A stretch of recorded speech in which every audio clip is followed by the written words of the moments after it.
Well, what's interesting, it wasn't pitched to me, it's my life. So I pitched it to the network.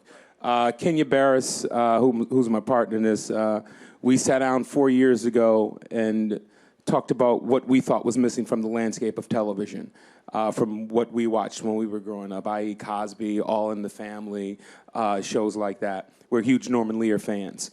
And so we sat down and talked about our families, and we realized that we had more in common than we didn't. Both of us are first generation successful. Kenya's from Inglewood, California. I'm from Compton, California.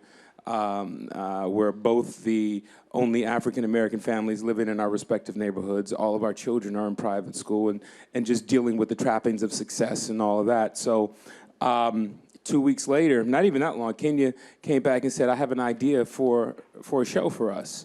I have an idea for our show, and it was Blackish, and it's basically the stories of our, combined families. If you guys watched the pilot episode, it was the episode where I threw my son a bro mitzvah.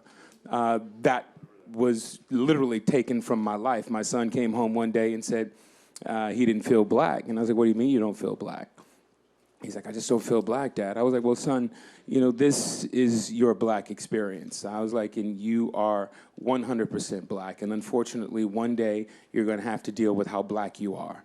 And hopefully, I've given you the tools to deal with that when you're confronted with that. And he was like, okay, Dad.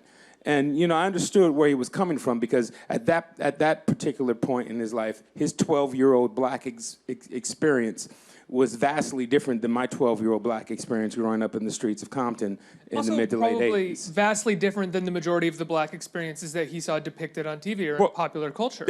That as well, and what he sees on the news. He looks at his existence, and that's not what he experiences.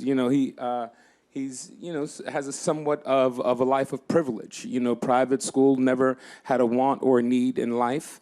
His father is a successful actor, so that's what he was looking at, and he understood where I was coming from. I understood where he was coming from, and in the same breath, he said, "Okay, Dad, well, for my 13th birthday, can I have a bar mitzvah?"